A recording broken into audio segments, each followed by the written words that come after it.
Personality development वो हमने कल भी किया था, लेकिन वो बीच में इंटरप्ट हो गया था, किसी कारण से डिस्कनेक्ट हो गया था। तो हम कल और आज की क्लास को आज कंटिन्यू करेंगे, पार्ट 1 पार्ट 2 करेंगे कि आज वो हो जाए कंप्लीट।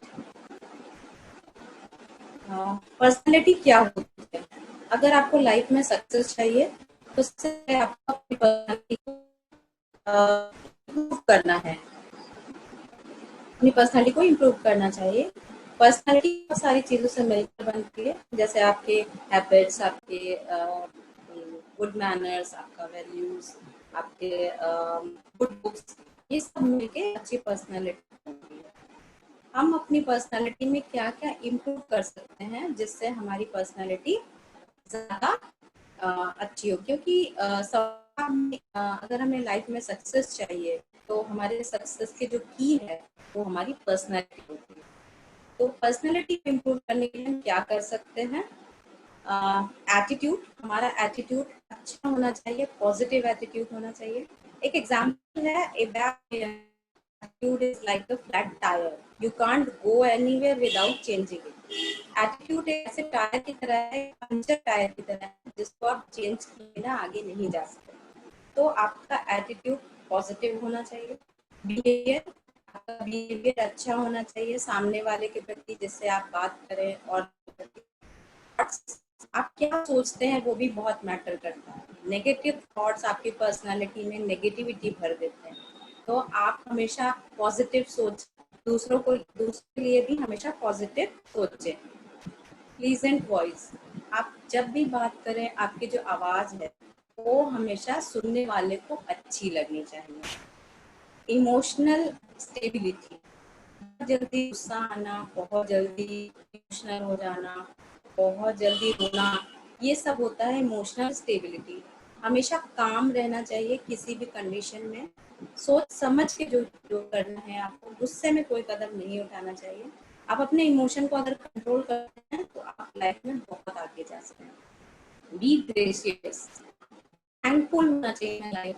अगर आप किसी ने आपके लिए कुछ किया है तो हमेशा आप उसके प्रति थैंकफुल रहिए। जैसे हम छोटे बच्चों को भी सिखाते हैं थैंक यू बोलना, सॉरी बोलना, ये हम क्यों सिखाते हैं छोटे बच्चों को? इसीलिए कि हम उनके अंदर डेवलप कर सके, थैंकफुल होना डेवलप कर सके। तो गुड मैनर्स, आपके अंदर अच्छे मैनर्स तो आपकी फैमिली, आपके परिवार से भी आती है, और साथ में हम गुड मैनर्स को डेवलप भी कर सकते हैं। बी वेल, हमेशा ग्रूम्ड रहना चाहिए, जैसे आपके अच्छे कटे हुए होने चाहिए, शैम्पू किए होने चाहिए, नेल्स आपके प्रॉपर कटे हुए होने चाहिए, कपड़े आपके प्रॉपर आयरन किए हुए साफ होने चाहिए। ये सब ग्रूमिंग प्रोसेस के अंदर आता है, जो हम आगे डिटेल में पढ़ेंगे। Have a sense of humour, आपका सेंस ऑफ ह्यूमर अच्छा होना चाहिए। आप किसी भी पार्टी में देखिए, उसके पास ज्यादा रहते हैं जो लोगों को हंसाते रहते हैं या लोगों को एंटरटेन करते रहते हैं। तो आपका सेंस ऑफ ह्यूमर अच्छा होना चाहिए, उससे भी लोग आपसे अट्रैक्ट होते हैं। तो ये सारी चीजें अगर आप अपने अंदर कर सकते हैं तो आप अपनी पर्सनालिटी को बहुत अच्छी तरह इम्प्रूव कर सकते हैं। अब हम आते हैं हाइजीन। हाइजीन क्या होता है? Hygiene is a science helpful living. अगर आप स्वस्थ तरीके से रहते हैं तो मतलब आप हाइजीन को फॉलो करें। जैसे डेली ब्रश करना है, नहाना है, कपड़े धोना है, घर को क्लीन रखना, ये सब हाइजीन के अंदर आता है। हाइजीन दो टाइप का होता है, पर्सनल हाइजीन और पब्लिक हाइजीन। पर्सनल हाइजीन क्या है? Personal hygiene concerns the intelligent care taken by the individuals to preserve health. हम जो डेली लाइफ में करते हैं अपने को साफ सुथरा, अपने को स्वस्थ रखने के लिए, वो होता है पर्सनल हाइजीन। जैसे डेली आप लोग ब्रश करते हैं, डेली नहाते हैं, डेली कपड़े धोते हैं, घर को साफ रखते हैं, ये होता है पर्सनल हाइजीन। नेक्स्ट है पब्लिक हाइजीन। पब्लिक हाइजीन ऐसी चीजें हैं जो गवर्नमेंट आपके लिए करती है, सरकार आपके लिए करती है, उसको पब्लिक हेल्थ में आता है। जैसे प्योर एयर, स्वस्थ हवा, प्योर वाटर, पानी सप्लाई आपके घर के अंदर आता है, इलेक्ट्रिसिटी आपके घर के अंदर आता है, जो गवर्नमेंट प्रोवाइड करती है, हम सब पे करते हैं। कौन प्रोवाइड करता है हमें? गवर्नमेंट। तो ये सब आता है पब्लिक हाइजीन के अंदर। कंट्रोल ऑफ डिजीज, अभी देख लीजिए कोरोना फैला हुआ है, तो सरकार हमारे लिए क्या कर रही है, सरकार हॉस्पिटल्स में अरेंजमेंट कर रही है, अवेयरनेस फैला रही है। अब बाहर टीवी पर उसका एड देती है, मोबाइल पे आप जब कॉल करते हैं तो रिंगटोन आता है कोरोना को लेकर। तो वो क्या है, वो सरकार हमें सरकार हमें अवेयर कर रही है, किसके लिए, टू कंट्रोल डिजीज। कोरोना एक डिजीज है, एक बीमारी है, एक वायरस है, जिसके जो हमें प्रोटेक्ट करने के लिए गवर्नमेंट बहुत सारे अभियान चला रही है। तो ये भी गवर्नमेंट पब्लिक हाइजीन में आता है। Adequate medical facility etcetera. सरकारी अस्पताल आपने देखे होंगे, बहुत सारे सरकारी अस्पताल होते हैं, वो सब भी आपका गवर्नमेंट फैसिलिटी के अंदर आता है। हाइजीन रूल्स क्या है, to improve health and appearance you must follow hygiene rules. हमें हाइजीन रूल्स अगर स्वस्थ रहना तो फॉलो करना पड़ेगा। कुछ हाइजीन रूल्स होते हैं जिसमें नंबर 1 है बैलेंस डाइट। अच्छा खाना, अगर आप अच्छा खाना खाते हैं दैट मीन्स आपका जो डाइट है उसमें आप सारे न्यूट्रिएंट्स लेते हैं, जैसे कार्बोहाइड्रेट, विटामिन, फैट, शुगर, ये सब आप लेते हैं एक सफिशिएंट अमाउंट में। दैट मीन्स आप एक इस पिरामिड में आप देख सकते हैं क्या क्या आपको कम खाना चाहिए, fat, oil, salts and sweet. ये सभी चीजों को आपको लेस अमाउंट में लेना चाहिए। ईट मॉडरेट, क्या मतलब मध्यम खाना चाहिए, meat, poultry, fish, eggs, dry beans and dairy product, ये सब आपको खाना चाहिए सामान्य तौर पे। जैसे दूध है, पनीर है, घी है, ये सब चीजें आपको डेली लाइफ में लेना चाहिए। Eat more vegetables and fruits. Eat more vegetables and fruits, vegetable और फ्रूट्स को हमें डेली लाइफ में ज्यादा लेना चाहिए। आप जितना कंज्यूम करें। ईट ज्यादा खाना चाहिए, ग्रेन्स एंड सीरियल्स, मतलब दाल है, चावल, दाल के जितने भी प्रकार होते हैं, दाल, चावल, ये सब आपको अधिक मात्रा में खाना चाहिए। और अवॉइड ओवर ईटिंग, ज्यादा खाना। कुछ लोगों को आपने देखा होगा ज्यादा मुंह चलता रहता है, तो ये जो तरीका है इसको अवॉइड करना चाहिए।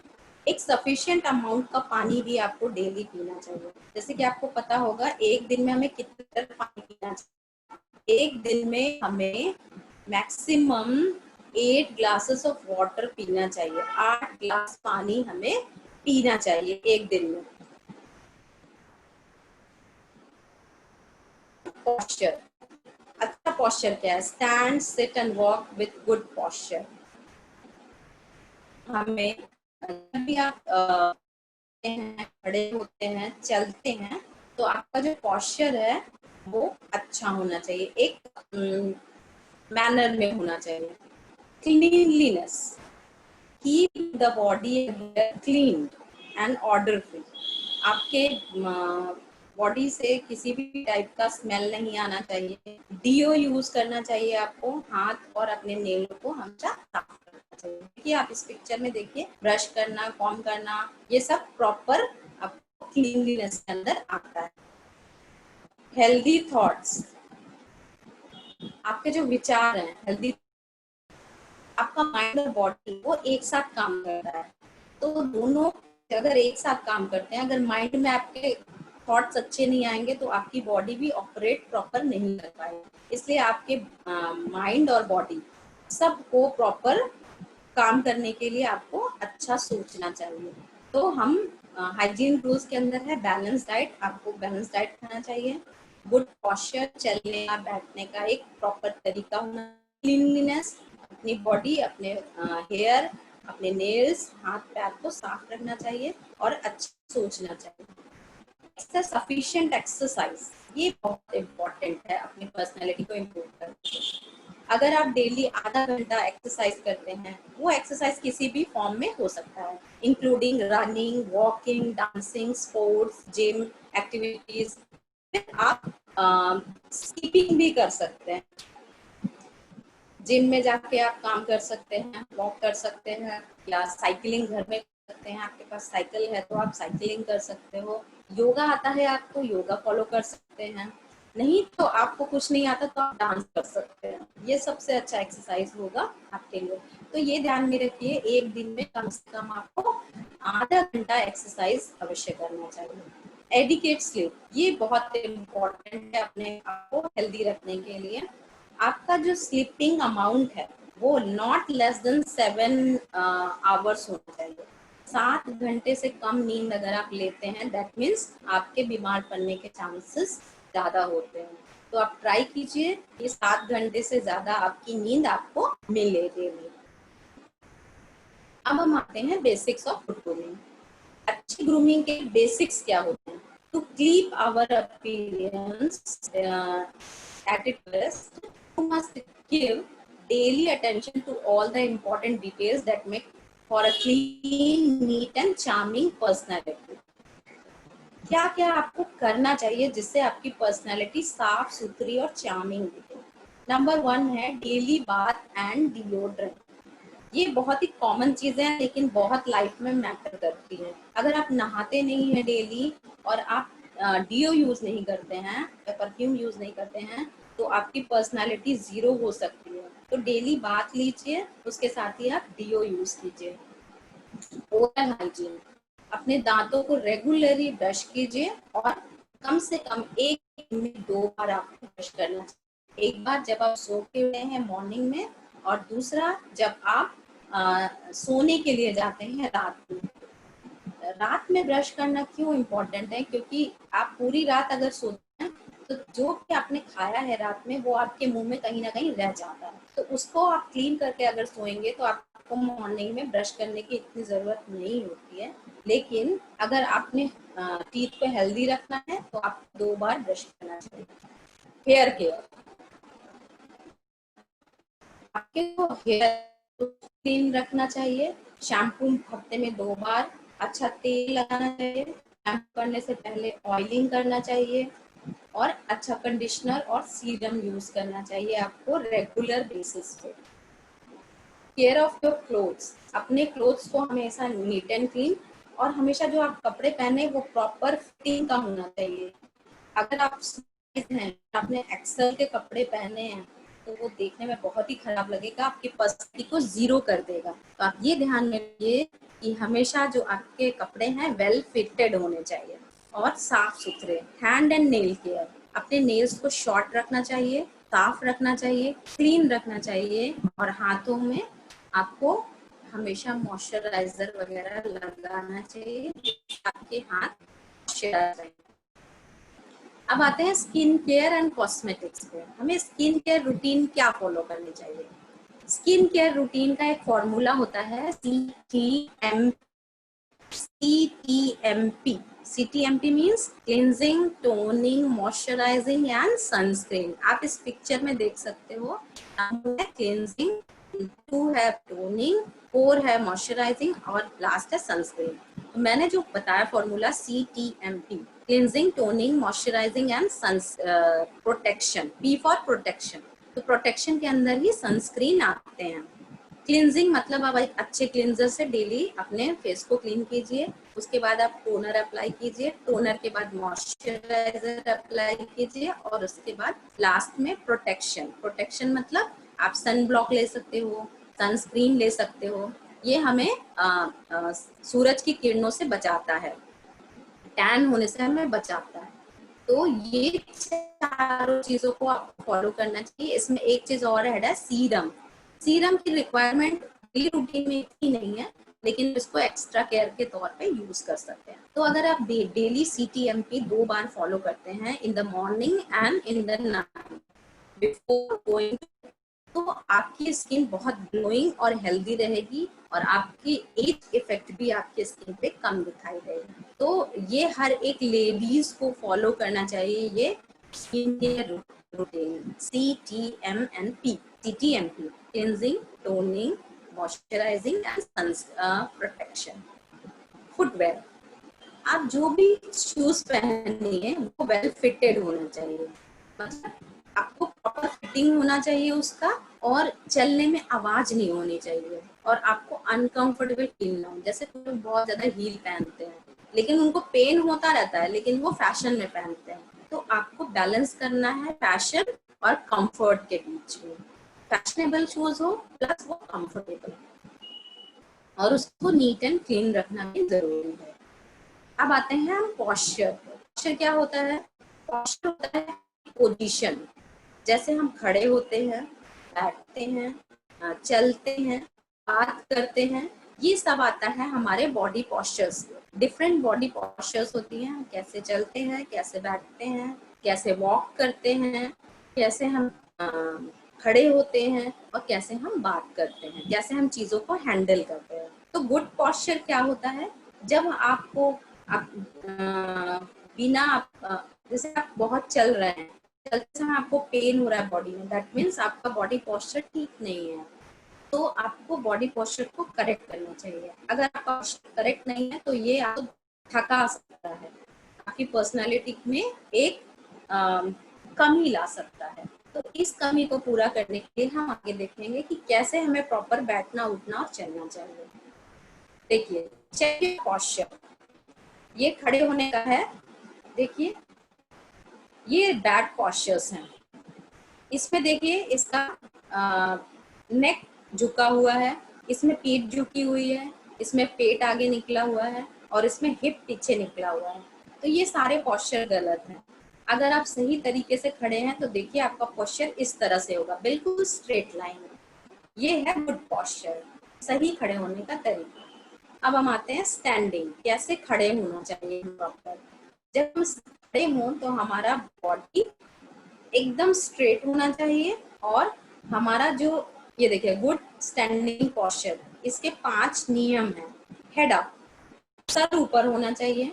Chin level with floor, chin level floor के समानांतर होना चाहिए। चेस्ट अप, आपका जो चेस्ट है वो अप होना चाहिए, चेस्ट अप। शोल्डर रिलैक्स्ड, आपके शोल्डर रिलैक्स्ड होने चाहिए। Lower abdomen flat, lower abdomen आपका फ्लैट होना चाहिए। ये देखिए, पेट आपका बिल्कुल फ्लैट होना चाहिए। मतलब आपका जो पॉस्चर है, सर ऊपर होना, चिन लेवल आपका समान होना चाहिए, आपका चेस्ट अप होना चाहिए, शोल्डर रिलैक्स्ड होने चाहिए, और लोअर एब्डोमेन मतलब पेट आपका अंदर की तरफ फ्लैट होना चाहिए। ये करेक्ट पॉस्चर है, और ये दोनों रॉन्ग है। इसमें देखिए ये झुकी हुई है, और इसमें बहुत ज्यादा तन के खड़ी है। वॉकिंग, आप कैसे चलें?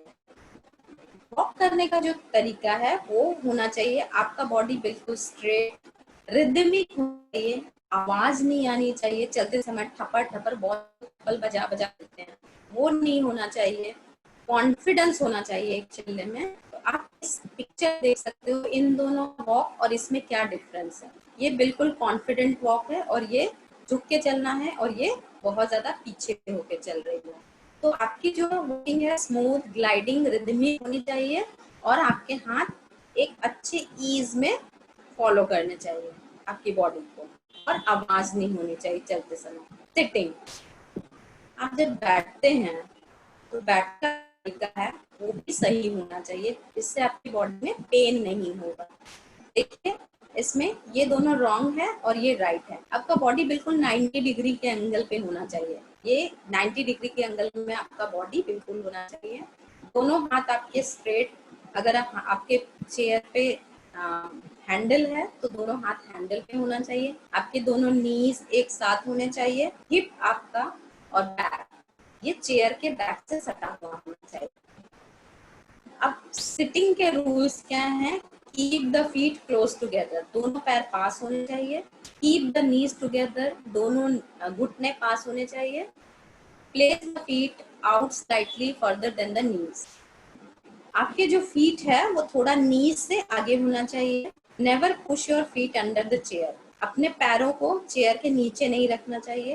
Keep the sole of your shoes on the floor, आपके जो सोल हैं, मतलब आपके पैर के जो तलवे हैं वो जमीन से लगे हुए होने चाहिए। हाउ टू पिकिंग थिंग्स, कैसे चीजों को उठाते हैं। अगर कोई चीज जमीन पे गिर गई तो आप उसको झट से झुक के उठा लेते हैं, जैसे इसमें ये कर रहे हैं। चीज को आप ये पूरा बेंड होके उठा रही है, इससे आपका जो बॉडी पॉस्चर है वो खराब होगा, और साथ में आपकी बॉडी में पेन हो सकता है। आपको क्या करना है, जिस भी सामान को आपको उठाना है आप उसके पास बैठ जाइए, बैठ के आप हाथ से उसको उठाइए और फिर पूरी तरह से खड़े हो जाइए, जैसे इस पिक्चर में दिख रहा है। देखिए इस ये नीचे बैठ के पहले धीरे धीरे स्ट्रेट करिए, इससे आपकी बॉडी में पेन नहीं होगा और ये बिल्कुल फॉर्म में रहेगी, प्रॉपर फॉर्म में आपकी बॉडी रहेगी, आपको कोई प्रॉब्लम नहीं होगी। हाउ टू होल्ड एसेसरीज, आपको एसेसरीज कैसे होल्ड करना चाहिए, मतलब आप जैसे पर्स लेते हो, फोन लेते हो, मोबाइल लेते हो, अपने कार्ड लेते हैं, अम्ब्रेला लेते हो, वाटर बॉटल्स लेते हैं, ये एसेसरीज के अंदर आते हैं जो हम लेके चलते हैं। तो आप इसको कैसे हैंडल करोगे, तो इसका सिंपल तरीका है, अगर आप राइट हैंडेड हैं, आप दाहिने हाथ यूज करते हैं अपना, तो आप अपना पर्स हमेशा राइट साइड में टांगिए, अम्ब्रेला, हैंड बैग, ग्लव्स जो भी आप यूज करते हैं वो लेफ्ट साइड में रखिए, अपने राइट हैंड को फ्री रखिए। क्यों, क्योंकि हो सकता है आपको फोन उठाना पड़े, आपको बस पकड़ना पड़े, आपको किसी को आवाज देना है, या फिर उस राइट हैंड को हमें यूज करना है किसी को बुलाने के लिए, तो वो राइट हैंड हमारा फ्री रहेगा। इसी तरह से अगर आप लेफ्टी हैं, आप लेफ्ट हैंड यूज करते हैं, तो अपना सारा एसेसरीज राइट हैंड में रखिए, जिससे आपका लेफ्ट हैंड फ्री रहे। हैव अ कॉन्फिडेंट, हमेशा अपना कॉन्फिडेंस रखिए, अंदर से इसलिए नहीं है, जैसे आप इंटरव्यू में जा रहे हैं और आप रेडी नहीं है, अंदर से आपको डर लग रहा है, तो आप डीप ब्रीदिंग लीजिए, लंबी लंबी सांसें लीजिए इंटरव्यू से पहले, तो आपके अंदर कॉन्फिडेंस आएगा, आपका नर्वसनेस कम हो। और अपने फेस पे मत आने दीजिए कि आप नर्वस हैं, हमेशा एक लुक जो है आपका वो कॉन्फिडेंट रखिए, सामने वाले को पता नहीं लगना चाहिए कि आप नर्वस हैं। नोट है लास्ट में कि जो चप्पल है, जो शूज है, वो हमेशा हाई हील्स जो होते हैं वो रिस्पॉन्सिबल होते हैं पुअर पोस्चर के, पोस्चर को खराब करते हैं हाई हील्स। तो हमेशा आप ऐसा हील यूज कीजिए जिसमें आप कंफर्टेबल हो और आपके बॉडी में किसी भी टाइप का पेन ना हो। Low and broad heels give body support and balance which helps to maintain good posture. जो फ्लैट हील्स होती है और जो ऐसी हील्स होती है जिसे हम कंफर्टेबल कहते हैं, वो हमारी पोस्चर को खराब नहीं करती। अब आते हैं पर्सनालिटी डेवलपमेंट के पार्ट 2 पर। पार्ट 1 हमने कंप्लीट कर लिया कल। कल का जो पार्ट था वो आज कंप्लीट किया। अब आते हैं पार्ट जो है वार्डरोब प्लान, कपड़े किस तरह से अरेंज करने चाहिए। जैसे कि बहुत सारे लोगों का जो वार्डरोब है या अलमारी जिसे हम बोलते हैं कॉमन लैंग्वेज में, अगर आप उसे खोलेंगे तो उसमें कचड़े की तरह चीजें भरी रहती हैं, तो उसको हमें अरेंज करना है, उसको बोलते हैं वार्डरोब प्लानिंग। अपने वार्डरोब को मतलब अपने आप कपड़ों को कैसे प्लान करते हैं। देखिए आप इस पिक्चर में देख सकते हैं किस तरह से अरेंज किया हुआ है। जूते यहाँ पर हैं, आपके टॉप्स यहाँ पर है, यहाँ पर शायद ब्लैंकेट या समथिंग है, इस तरह से पूरा अरेंज किया हुआ एक वार्डरोब है। तो आप भी अपने वार्डरोब को प्लान कर सकते हैं अकॉर्डिंगली। एक अच्छा वार्डरोब वो होता है जिसमें हम जरूरत की सारी चीजें हों, जो भी पहनना है वो हमारे वार्डरोब में होना चाहिए। जैसे कि आप एक फॉर एग्जाम्पल आप लीजिए कि ब्लैक ड्रेस है, वो सभी के वार्डरोब में होनी चाहिए। एक ब्लैक ड्रेस, एक ब्लैक शूज, एक हाई हील्स, ये सभी के एक बेल्ट, एक जीन्स, ये सभी चीजें मतलब हमें सबको जरूरत पड़ती है, तो ये सभी चीजें हमारे पास होनी चाहिए हमारे वार्डरोब में। इसका अगर आप चाहें तो बुक है, मैगजीन है, टीवी है, इनसे आप आइडियाज ले सकते हैं कि हमारे वार्डरोब में क्या क्या चीजें होनी चाहिए। Selection of clothes according to, मतलब हमारे कपड़ों का सिलेक्शन किस आधार पे होना चाहिए, मतलब कि कपड़ों को हम कैसे सेलेक्ट करें, हमें पता नहीं है कि कैसे करना है, तो आप एक रूल फॉलो कर सकते हैं। देखिए ये 6-5 रूल हैं। Selection of clothes should be, कैसे होना चाहिए, अकॉर्डिंग टू एज, उम्र के अनुसार कपड़े होने चाहिए। अकॉर्डिंग टू बॉडी स्ट्रक्चर, आपका बॉडी स्ट्रक्चर कैसा है उसके हिसाब से होना चाहिए। अकॉर्डिंग टू ओकेजन, ओकेजन के हिसाब से होना चाहिए, अकॉर्डिंग टू प्रोफेशन, प्रोफेशन के हिसाब से होना चाहिए, अकॉर्डिंग टू सीजन, मौसम के हिसाब से होना चाहिए। अब हम इसको डिटेल में देखेंगे।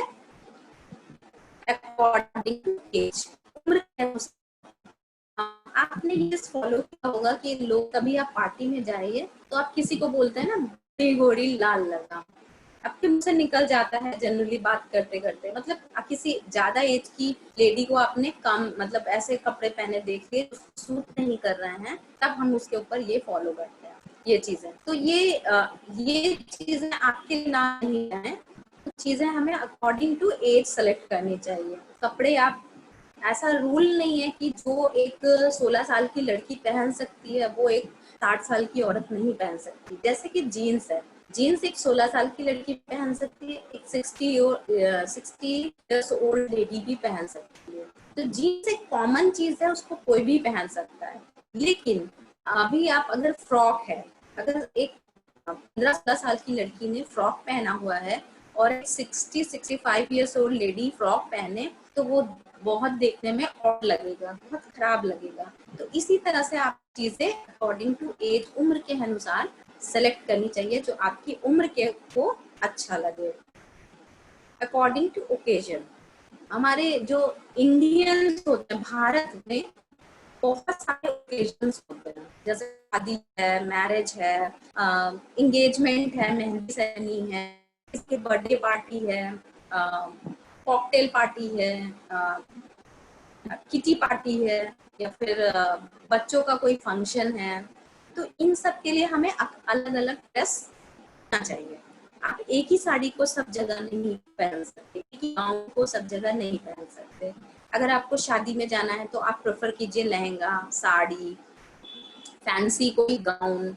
अगर आप मॉर्निंग में किसी बर्थडे पार्टी में जा रहे हैं तब आप ये चीजें नहीं पहन सकते। आप बनारसी साड़ी पहन के किसी बर्थडे पार्टी में नहीं जा सकते। इंगेजमेंट है किसी की, तो इंगेजमेंट में आप दुल्हन से ज्यादा सुंदर लगे, दुल्हन से ज्यादा गॉर्जियस ड्रेस आपने पहनी है, तो वो भी आपको लाइमलाइट में ला सकता है, आपकी पार्टी को खराब कर सकता है। तो ये चीजें आपको ध्यान में रखनी है कि जो आपके कपड़े हैं वो अकॉर्डिंग टू ओकेजन, मतलब अवसर के हिसाब से कपड़े पहनने चाहिए। जो अवसर है आप उसके हिसाब से कपड़ों को प्लान कीजिए। अकॉर्डिंग टू बॉडी स्ट्रक्चर, आप इस पिक्चर में देख सकते हैं सभी का बॉडी स्ट्रक्चर अलग अलग है।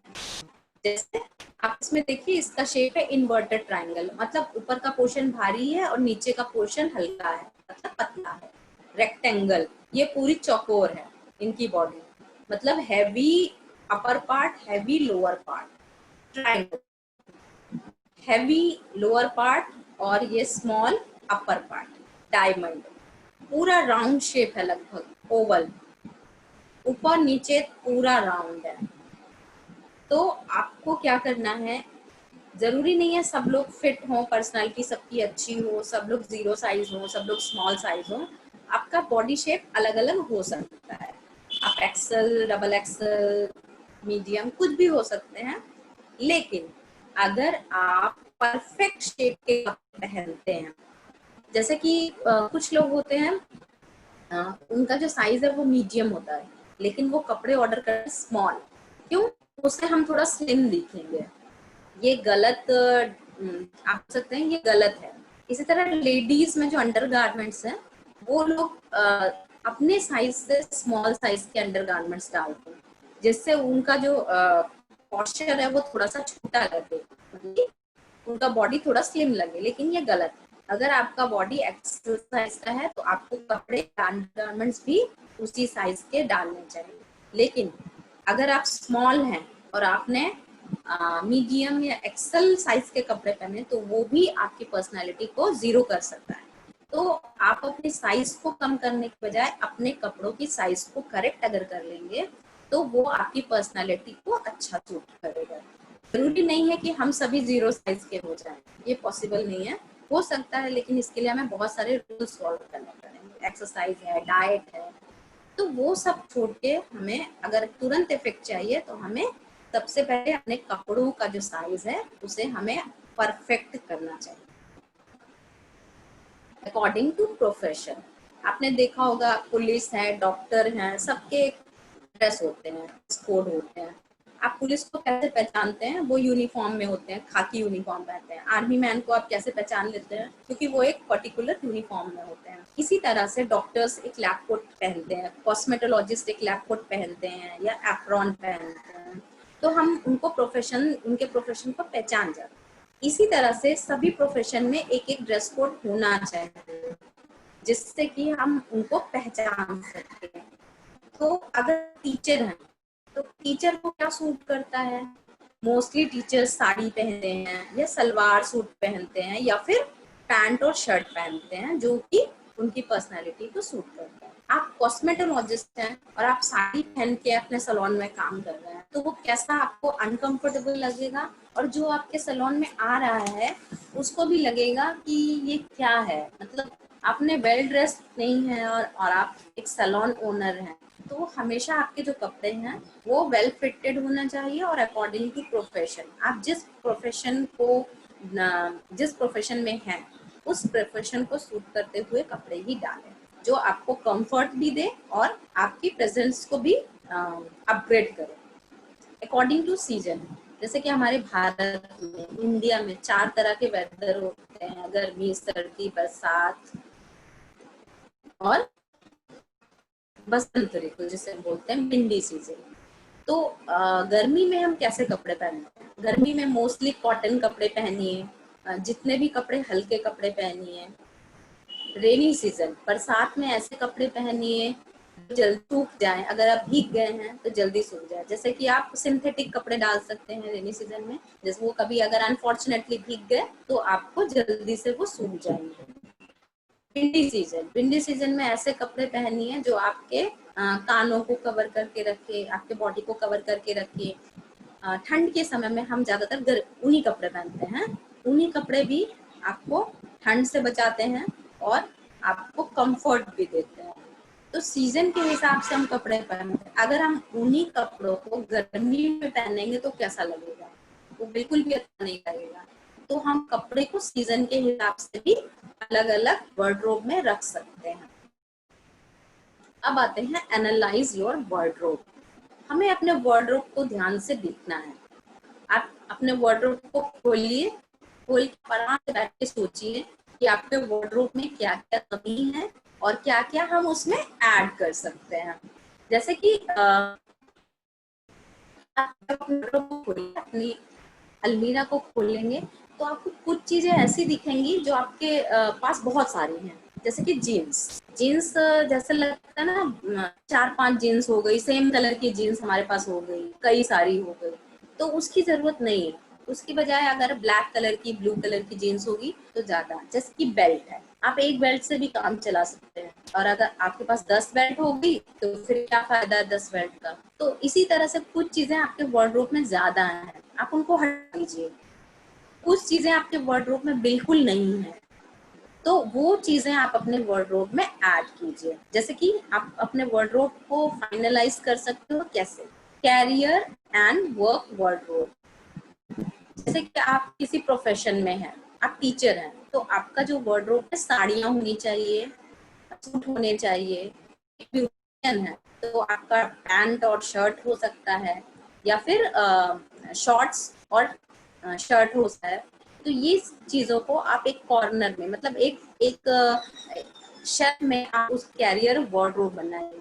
अपने वार्डरोब के एक शेल्फ में आप अपने कैरियर, मतलब आप जब चाहते हो वो कपड़ों को आप एक जगह पर रखिए, एक शेल्फ में। नेक्स्ट है डे टाइम वार्डरोब। दिन के समय अगर आप घर में रहते हैं या बाहर जाते हैं, सब्जी लेने हैं, मार्केट जाते हैं, शॉपिंग करने जाते हैं, तो उस वार्डरोब को आप अलग रखिए। जैसे उसमें आप ले सकते हैं, जीन्स है, टी शर्ट है, आपका ट्रैक आप जीन्स टी शर्ट रख सकते हो, आप कैजुअल पैंट्स रख सकते हो, उसमें शर्ट रख सकते हो जो आप डेली टाइम में, डे टाइम में पहन सकते हो। नेक्स्ट है इवनिंग कॉकटेल। जैसे इवनिंग पार्टी में आप जाते हो किसी, तो उसके लिए आप अलग गाउन्स रखिए, इवनिंग गाउन्स या इवनिंग पार्टी वेयर रखिए। उसको उसका अलग सेक्शन बनाइए। नेक्स्ट है स्पोर्ट्स वेयर। अगर आप मॉर्निंग में जॉगिंग के लिए जाते हो या आप किसी स्पोर्ट्स को खेलते हो, जैसे कुछ लोग बैडमिंटन डेली शाम को खेलते हैं, कुछ लोग क्रिकेट खेलते हैं, कुछ लोग टेनिस खेलते हैं, तो आप उस वार्डरोब भी एक शेल्फ में करके रखिए अपने स्पोर्ट्स वेयर। अपने शूज रखिए, स्पोर्ट्स रखिए। नेक्स्ट है house dresses. What you wear at home. आप घर में क्या पहनते हो उसका एक अलग बनाइए। ऐसा नहीं है कि आप कभी भी अलमारी खोला कुछ भी निकाल घर में पहन दिया, ऐसा नहीं होना चाहिए। आप एक शेल्फ बनाइए, उसमें घर में आप जो कंफर्ट, जैसे नाइटीज, कुछ लोग नाइटी पहनते हैं तो आप उस शेल्फ में अपनी नाइटीज रखिए, या कुछ लोग शॉर्ट्स पहनते हैं घर में, टी शर्ट पहनते हैं, या कुछ लोग सलवार सूट भी पहनते हैं घर पे, तो आप उसको एक घर पहनने के एक जगह पर करके रखिए, जिससे आपके कपड़े मेसी नहीं होंगे, एक तरह से मिक्स नहीं होंगे। नाइट वेयर, कुछ लोग इसको इम्पोर्टेंस नहीं देते नाइट वेयर को, लेकिन नाइट वेयर बहुत इम्पोर्टेंट है। रात में आप क्या पहनते हो उससे आपकी का कुछ चीजें बहुत इफेक्ट करती हैं। जैसे मैं बताती हूँ, अगर आपको अच्छी नींद नहीं आ रही है और आपने कंफर्टेबल अगर कपड़े पहने तो आपको अच्छी नींद आएगी। रात में पहनने वाले कपड़े थोड़े खुले होने चाहिए, ढीले ढाले होने चाहिए, और आपको कॉटन होने चाहिए। मोस्टली कॉटन कपड़े आप प्रेफर कीजिए रात में पहनने के लिए, क्योंकि रात में कंफर्ट कपड़े नहीं पहनने, कंफर्टेबल कपड़े, तो आपको नींद नहीं आएगी प्रॉपर। आप एक तरह से कुछ टाइट कपड़े पहन के अगर सोए तो आपको क्या नींद आएगी?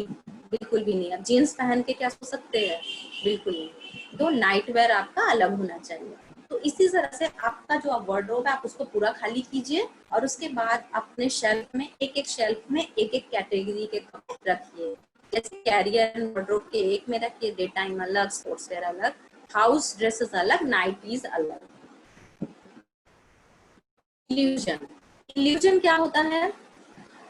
इल्यूजन वो चीज होती है जो होता नहीं है लेकिन दिखता है, मतलब आंखों का धोखा जिसे हम बोलते हैं। जैसे कि आप किसी के कपड़ों में आप ये देखिए, वर्टिकल और हॉरिजेंटल लाइंस के थ्रू मैं दिखा रही हूँ। ये है वर्टिकल लाइंस और ये है हॉरिजेंटल लाइंस। अगर आप मोटे हैं या आपकी हाइट शॉर्ट है और आपको थोड़ा पतला दिखना है और आपको लंबा दिखना है, तब आप क्या करेंगे? आप ऐसे कपड़े पहनेंगे जो वर्टिकल लाइंस के हों। इस दोनों पिक्चर में आप देखिए, दोनों की हाइट सेम है, लेकिन ये ज्यादा लंबी लग रही है क्योंकि इसने वर्टिकल लाइंस के ड्रेस पहने और इसने हॉरिजेंटल। अगर आपकी हाइट बहुत ज्यादा लंबी है तब आप हॉरिजेंटल लाइंस वाले ड्रेस पहन सकते हो। तो ये क्रिएट करता है इल्यूजन। जैसे ब्लैक कलर, ब्लैक कलर हमेशा क्या करता है? स्लिमर लुक देता है, पतला करता है। तो आप ऐसे कपड़े पहनिए जिससे आप अपनी पर्सनैलिटी को थोड़ा सा चेंज कर पाओ कपड़ों के थ्रू। तो इल्यूजन क्या करता है? जो नहीं है उसे दिखाता है। कलर, जैसे मैंने अभी बताया, ब्लैक कलर एक ऐसा चीज है, एक ऐसा कलर है जिसके कपड़े अगर आप पहनते हैं तो आप अगर एक्सेल हैं तो आप एक्सेल से मीडियम लगने लगते हैं, क्योंकि जो डार्क कलर होते हैं वो कॉम्पैक्ट करते हैं हमेशा। डार्क कलर चीजों को मिनिमाइज करते हैं, और लाइट कलर जो होते हैं वो हमेशा स्प्रेड करते हैं, चीजों को हाईलाइट करते हैं। तो अगर आप बहुत पतले हैं तो आप प्रेफर कीजिए कि आप लाइट कलर के कपड़े पहने जिससे आप थोड़े हेल्दी दिखें। लेकिन अगर आप मोटे हैं तो आप प्रेफर कीजिए डार्क कलर के, जैसे ब्राउन है, ब्लैक है, नेवी ब्लू कलर के कपड़े पहनिए, और सेम कलर के कपड़े पहनिए। मतलब पूरा एक, ये नहीं कि आपने व्हाइट शर्ट पहना है, ब्लैक पैंट पहना है, पूरा एक कलर का ड्रेस पहनेंगे तो आप स्लिम दिखेंगे। और अपने वार्डरोब में हमेशा ब्लैक, व्हाइट, ब्राउन और नेवी ब्लू कलर के ड्रेस को ऐड कीजिए। ब्लैक कलर के शूज को ऐड कीजिए। ब्लैक शूज या ब्लैक सैंडल हमेशा काम आती है, वो आप किसी के साथ भी मैच कर सकते हो। ब्लैक और व्हाइट सैंडल आप अपने वार्डरोब में अवश्य रखिए। देखिए आप इस समझ जाओगे, दोनों सेम पर्सन है, एक ही लड़की है दोनों में। इसमें उसने लाइट कलर की टी शर्ट पहनी है लेकिन ढीला है थोड़ा नीचे, लेकिन ब्लैक पहना है, तो वो क्या स्लिम लग रही है। लेकिन जब उसने पूरा ब्लैक पहना है तो वो ज्यादा स्लिम दिखाई दे रही है, जबकि वो है एक ही पर्सन। लेकिन ड्रेस चेंज करने के बाद वो ज्यादा स्लिम लग रही है। तो इसमें यही दिया है हाउ टू स्किनी, आप कैसे पतले लग सकते हैं ड्रेस को पहन के। किस ड्रेस को पहन, क्लोथिंग इन्वेंटरी, आप अपने क्लोथिंग को कैसे कैटेगराइज कर सकते हैं। आप अपने सारे कपड़ों को बाहर निकालिए, आप उसको बेड पे डाल दीजिए, उसके बाद उसको 3 ग्रुप में डिवाइड कीजिए। ऐसे कपड़े जो आप पहनते हो, नंबर 2 ऐसे कपड़े जो आप अल्टर करके पहन सकते हो, मतलब लूज है आप उसको टाइट करके पहन सकते हो, और तीसरा कैटेगरी है ऐसे कपड़े आप जो बिल्कुल नहीं पहनते हो। तो ये 3 कैटेगरी में आप अपने कपड़ों को अगर डिवाइड कर लोगे तो आपका जो वार्डरोब है वो आधा खाली हो जाएगा। हमारे वार्डरोब में 60 या 50% कपड़े ऐसे होते हैं जो हम नहीं पहनते हैं, तो आप उसको निकाल दीजिए। ये 3 रूल ऑफ फॉलो कीजिए। ऐसे कपड़े जो हम पहनते हैं, ऐसे कपड़े जिसे हम अल्टर करके पहन सकते हैं, और ऐसे कपड़े जिसे हम बिल्कुल नहीं पहनते। फैशन, अब देखिए फैशन का जो इंफॉर्मेशन है आपको कहाँ मिल सकती है? न्यूज़पेपर से, फैशन मैगजीन से, टीवी से, सिनेमा से, टीवी सीरियल से, हम फैशन यहाँ से लेते हैं। और फैशन हमेशा घूमता है एक साइकिल की तरह। देखिए जब पहले 60s की फिल्मों में चूड़ीदार पहनते थे, वो चूड़ीदार इतना टाइट होता था कि हम सोचते थे कैसे वो लोग पहनते हैं।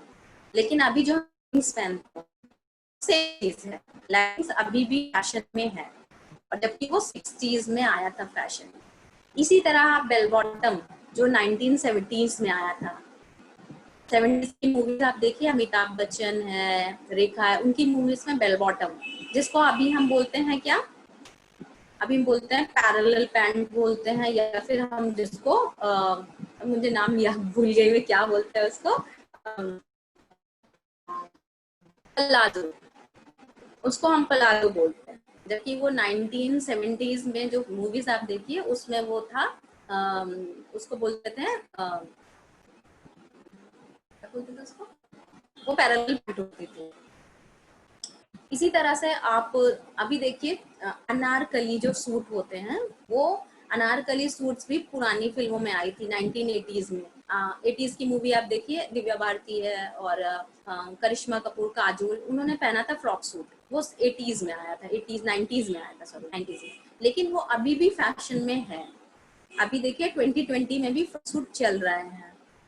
तो इसी तरह फैशन कहाँ से आता है, फैशन एक साइकिल है जो खत्म होता है और फिर वो वापस रूटीन में आता है। तो फैशन की इंफॉर्मेशन हम टीवी से ले सकते हैं, मैगजीन से, न्यूज़पेपर से, टीवी सीरियल से ले सकते हैं, इंटरनेट से ले सकते हैं। मोटिवेशन, अब हम आते हैं मोटिवेशन, आपका प्लानिंग फिनिश हो गया। मोटिवेशन, कॉस्मेटोलॉजिस्ट जो होते हैं, आप कॉस्मेटोलॉजी की जो ट्रेनिंग करते हैं, उसमें हम कैसे मोटिवेट कर सकते हैं लोगों को कि वो उस कैरियर को ज्वाइन करें।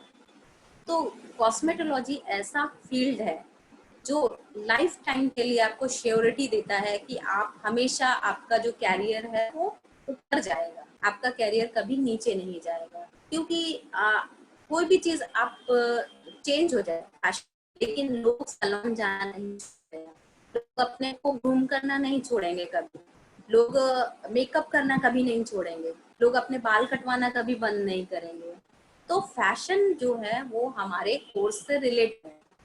अगर जब तक फैशन रहेगा तब तक हमारा कॉस्मेटोलॉजी ट्रेड रहेगा। तो इसलिए हम जितनी भी इंडस्ट्री है इससे रिलेटेड, वो इंडस्ट्री भी कभी बंद नहीं होगी और हमारा काम भी कभी बंद नहीं होगा। ये हमें घर पे बैठ के भी इनकम कराता है। अभी लॉकडाउन पीरियड में भी आप घर पे बैठ के इनकम कर सकते हैं। कैसे? आप ऑनलाइन क्लासेस ले सकते हैं, ऑनलाइन लोगों को ट्रेनिंग दे सकते हैं, उससे आप अर्न कर सकते हैं। तो कोई भी आप लोगों को मोटिवेट करने के लिए, ये ट्रेड जो ऐसा है वो हमेशा मोटिवेट करेगा लाइफ टाइम में लोगों को कि ये इंडस्ट्री हमेशा जो है वो आगे ही बढ़ेगी। Opportunities for main and women, महिला और पुरुष के लिए क्या अपॉर्चुनिटी है इस ट्रेड में। कॉस्मेटोलॉजी जो अभी आप देखिए सलोन में, जावेद हबीब का सलोन बहुत लोगों ने देखा होगा, उनके सलोन में ज्यादातर जेंट्स काम करते हैं, लेडीज कम है। इसी तरह वीएलसीसी में चले जाइए, उसमें ज्यादा लेडीज है। शहनाज हुसैन सैलून चले जाइए, उसमें ज्यादा लेडीज है। तो मेन और वुमेन, गर्ल्स और बॉयज दोनों के लिए ये इक्वल अपॉर्चुनिटी प्रोवाइड करता है। आप लड़का हो या लड़की, अगर ये कोर्स आप करते हैं, इस फील्ड में जाते हैं, तो आपकी लाइफ, आपका कैरियर में कोई भी प्रॉब्लम नहीं आएगा। इवन अगर लड़कियां शादी के बाद अपना कैरियर ड्रॉप कर देती हैं, आपने देखा होगा शादी के बाद जॉब छोड़ देती हैं लड़कियां, या बच्चे हो गए तब जॉब छोड़ देती हैं। लेकिन अगर आप कॉस्मेटोलॉजी फील्ड से हैं तो आपको छोड़ने की जरूरत नहीं है। आप शादी कीजिए, शादी के बाद अगर आपने मैटरनिटी लीव लीजिए, मैटरनिटी लीव के बाद आप वापस कैरियर में आ सकते हैं। कैरियर आपका स्वागत फिर से वैसे ही करता है, क्योंकि इसमें कोई एज बार नहीं है। ऐसा नहीं है कि आप एक रिसेप्शनिस्ट हैं, अगर आप 30 साल क्रॉस हो गए तो आप काम नहीं कर सकते। आपको गुड लुकिंग और यंग दिखना है, ऐसा जरूरी नहीं। आप शहनाज हुसैन को देख लीजिए, वंदना लुथरा को देख लीजिए, जावेद हबीब को देख लीजिए, ये सभी आप 50-60 प्लस हैं, लेकिन ये इंडस्ट्री में बहुत ज्यादा पॉपुलर हैं, बहुत ज्यादा सक्सेसफुल हैं। तो ये हमें इंस्पिरेशन दे रहे हैं कि इस इंडस्ट्री में आपका एज बार नहीं है और लुक्स मायने नहीं रखता। आप गोरे हैं, काले हैं, मोटे हैं, पतले, आप कोई मैटर नहीं करता है। क्योंकि आप देख सकते हैं, शहनाज हुसैन को देख लीजिए, आप जावेद हबीब को देख लीजिए, तो इनमें से कोई बहुत ब्यूटीफुल नहीं है लेकिन सक्सेसफुल है। तो ये अपॉर्चुनिटी कॉस्मेटोलॉजी ट्रेड में है कि आप कैसे भी हो, आपको सक्सेस मिल सकती है। फ्यूचर आउटलुक, ये इंडस्ट्री फ्यूचर का बहुत प्रॉमिसिंग है, मोस्ट प्रॉमिसिंग आप बोल सकते हो। क्योंकि जब भी आप इस इंडस्ट्री में घुसते हो तो इसमें नया नया टेक्निक्स आता रहता है। अभी स्पा चल रहा है, बाद में 1 महीने के बाद दूसरा स्पा आ गया, उसके बाद दूसरा हेयर कटिंग मार्केट में आ गया। नया नया फेशियल्स आते रहते हैं, नए नए प्रोडक्ट आते रहते हैं, नए नए ट्रीटमेंट्स आते रहते हैं। तो ये इंडस्ट्री एक मतलब एक ही जगह पे बंधी हुई नहीं है, इसके बहुत सारे ब्रांचेस हैं। मतलब आप हमेशा आप देखिए ना, कोई भी चीज, जैसे टैटूज है, पहले टेम्पोरेरी टैटूज होते थे, अब परमानेंट हो गए। उसके बाद परमानेंट टैटूज रिमूव नहीं होते थे, लेकिन अभी क्या हो गया है, हम टैटूज को रिमूव कर सकते हैं। तो टेक्नोलॉजी इस इंडस्ट्री में बढ़ती जा रही है। तो सैलून जो बिजनेस है वो आपको मनी भी देता है, आपको सिक्योरिटी भी देता है, आपको लाइफ टाइम के लिए सिक्योर करता है, और आपको सक्सेस भी देता है। और ये कॉन्स्टेंटली इंक्रीज हो रहा है। ऑलमोस्ट मैंने पूरा कंप्लीट कर लिया है। तो अब मैं आपके क्वेश्चंस ले रही हूँ, क्योंकि 6-7 मिनट का टाइम है। मैं आपके क्वेश्चंस ले रही हूँ, अगर आपको कुछ पूछना है तो आप चैट बॉक्स में प्लीज डालिए, मैं ले रही हूँ।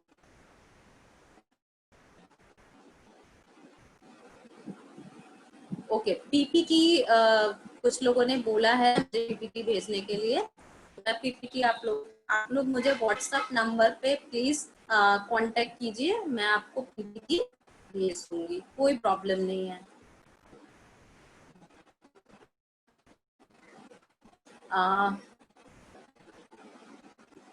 मैं सीटीएम, अच्छा सीटीएम कुछ लोगों ने पूछा, सीटीएम क्या होता है, सीटीएम को एक्सप्लेन करती हूँ। सीटीएम क्या होता है?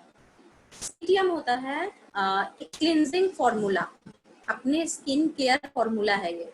सी for cleansing, T for toning, और M for moisturising, and P for protection. Cleansing मतलब सुबह जब आप सो के उठते हो अपनी स्किन को क्लींस कीजिए, उसके बाद उस पर टोनर लगाइए। टोनर को आप कॉटन में लेके लगा सकते हो। उसके बाद आप मॉइस्चराइजर लगाइए, और उसके बाद अगर घर से बाहर जाना है आपको, तब आप प्रोटेक्शन लगाइए। प्रोटेक्शन का मतलब होता है सनस्क्रीन या सन ब्लॉक क्रीम। सनस्क्रीन और सन ब्लॉक में दोनों में अंतर होता है। सनस्क्रीन जो सन से प्रोटेक्ट करता है, और सन ब्लॉक जिनको ज्यादा प्रॉब्लम है वो सन ब्लॉक यूज कीजिए, जिनको उतना प्रॉब्लम नहीं है वो सनस्क्रीन यूज कर सकते हैं। तो CTMP आपको दो, एक बार मॉर्निंग में और एक बार बेड टाइम में, जब आप सोने के लिए जाते हैं तब। CTM में सीरम का क्या बेनिफिट है? सीरम जो होता है वो आपकी स्किन में थोड़ा ग्लो लाता है। तो अगर आपको CTMP के साथ आप एस भी जोड़ देंगे, मतलब सीरम भी जोड़ देंगे, तो आपकी स्किन नेचुरल ग्लोइंग लगेगी। आपने कभी कभी देखा होगा कुछ लोगों बिना मेकअप के भी लोगों का स्किन ग्लो करता है, तो वो ग्लोइंग कैसे होता है? आपके लिए यूज कर सकते हैं, वो आपके स्किन को ग्लो देगा। और मुझे लगता है अगर कोई लड़की 18 क्रॉस कर ले उसके बाद उसको CTMP जरूर फॉलो करना चाहिए। इससे वो जैसे जैसे उसका एज बढ़ेगा उसकी स्किन मेंटेन रहेगी।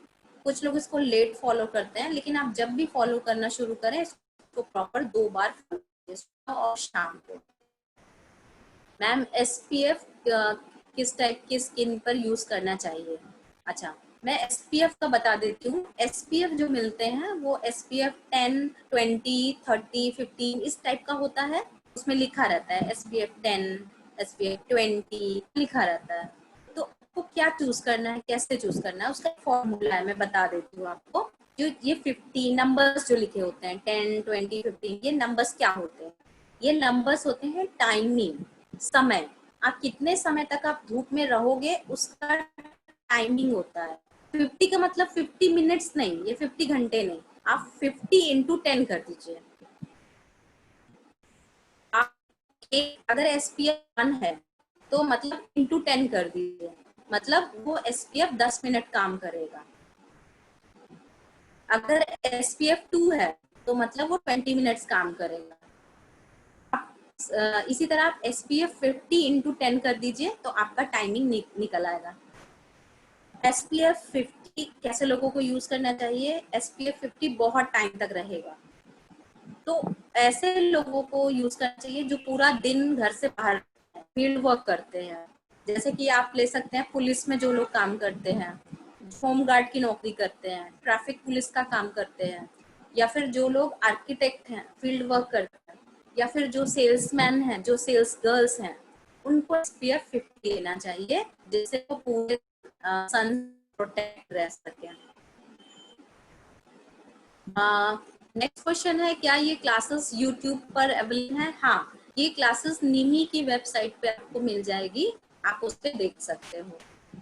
नेक्स्ट क्वेश्चन है, अगर फेस के पोर्स ज्यादा ओपन हो तो क्या यूज करेंगे?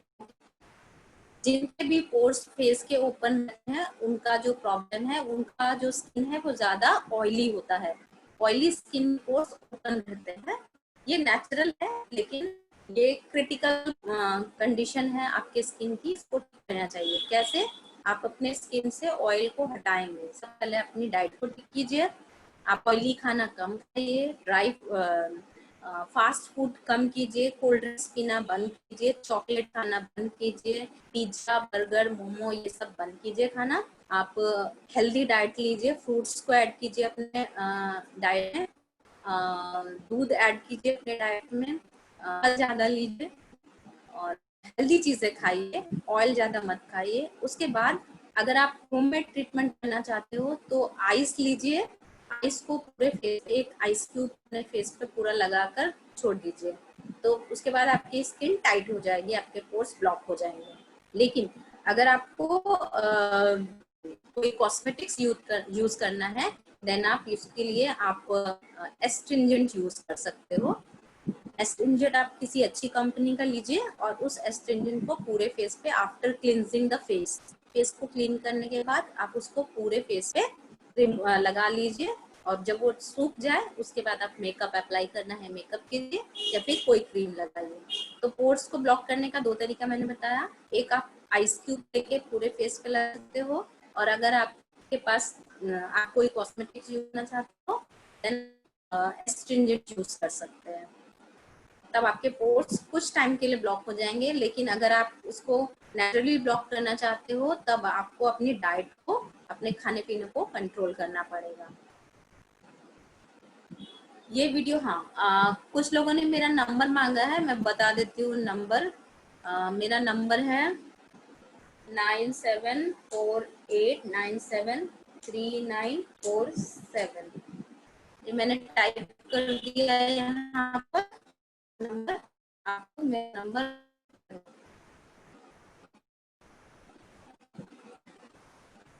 ओके, तो मैं आज की क्लास फिनिश कर रही हूँ। आई होप आप लोगों को जितना भी मैंने क्लास लिया आप लोगों को अच्छी तरह से समझ में आया होगा। अगर कोई भी क्वेरी है तो ये पार्ट 3 में परसों लेने वाली हूँ, पर्सनालिटी डेवलपमेंट का पार्ट 3।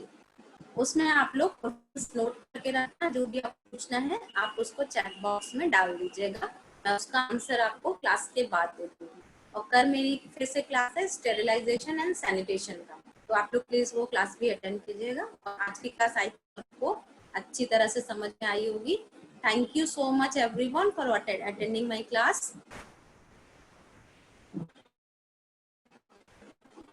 मैं एक बार फिर से आप लोगों के लिए ये पीपीटी चला रही हूँ।